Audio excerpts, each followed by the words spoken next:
We've got a pair of heavy hitters from Hornady in .45 ACP. I'm Joe Kurtenbach. This is Lock, Stock, and Barrel.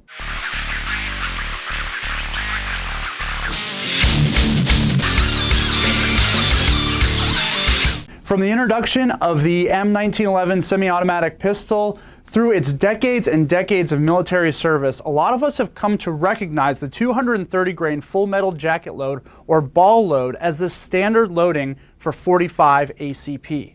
Now this load, it's a venerable load. It saw a lot of action. It was a proven fight stopper, so much so that you almost can't have a conversation today about .45 without hearing the term man stopper. But since that time of its introduction, and especially in recent decades, we've seen a lot of innovation in ammunition, not just in .45, but especially in bullet design. So today, in that .45 ACP cartridge, we see bullets ranging usually in weight from 185 to 230 grains, and in designs from that full metal jacket ball load to pretty innovative tipped hollow point designs. Two of my favorite .45 loads kind of trend towards that more progressive side, the more recent innovative designs. And they're both actually 185 grains, which means they go a little bit faster than those 230 grain bullets. And that helps because they're both also hollow point designs, so that extra speed definitely helps increase the reliability of expansion.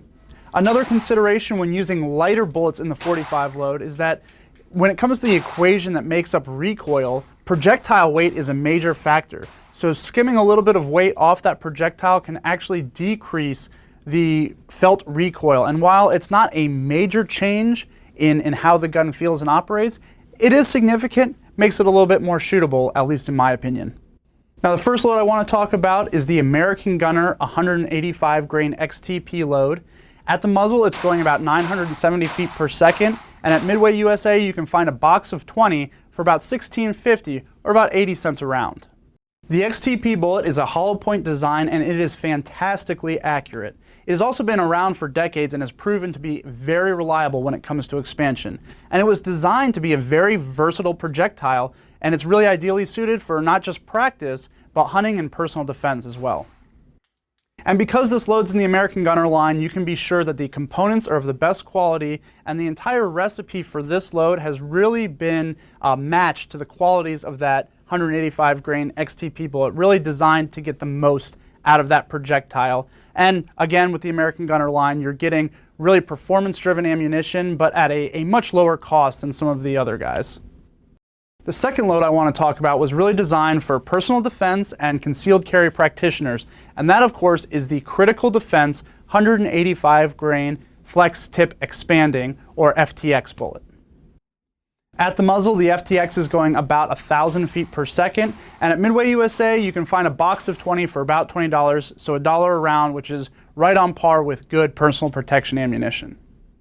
The Flex Tip Expanding, or FTX bullet, was designed to improve on the hollow point concept. So at its heart, that projectile is a hollow point, but obviously it does feature that flexible tip material.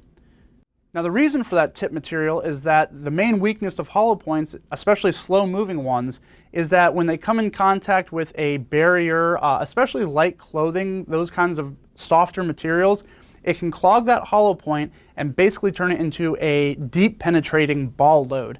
It won't expand the way it's meant to. So that tip material serves to keep anything from clogging up the hollow point, but it's also elastic enough that as pressure is applied to the tip of it, it helps accelerate and cause reliable expansion in that bullet. One of the main questions you get whenever you talk about a critical defense load from Hornady is what's the difference between critical defense and critical duty? Very briefly, critical duty was designed to meet FBI protocols, which means defeating a range of barriers at a given distance, and those included hard and soft barriers. The critical defense load was designed specifically for personal defense practitioners and to defeat the barriers they are most likely to encounter, which of course is clothing, be it one layer or several. Now, in my experience, both critical defense and critical duty are excellent choices for personal defense, but I have to consider for myself a round that I might be using inside a building, inside my house, where other people might be around. Do I really want it to be a barrier blind projectile? For me, I prefer the critical defense. So of course you can expect excellent quality and consistency from Hornady, and in the American Gunner load and the Critical Defense load, you find a couple different projectiles, a couple different cartridges that really get the job done. That XTP is great all around, from practice to personal defense and hunting, and that Critical Defense, it's really perfect for that concealed carry ammunition. So for more, go to Hornady.com, and to stay up to date on the latest guns and gear, stay tuned at AmericanRifleman.org.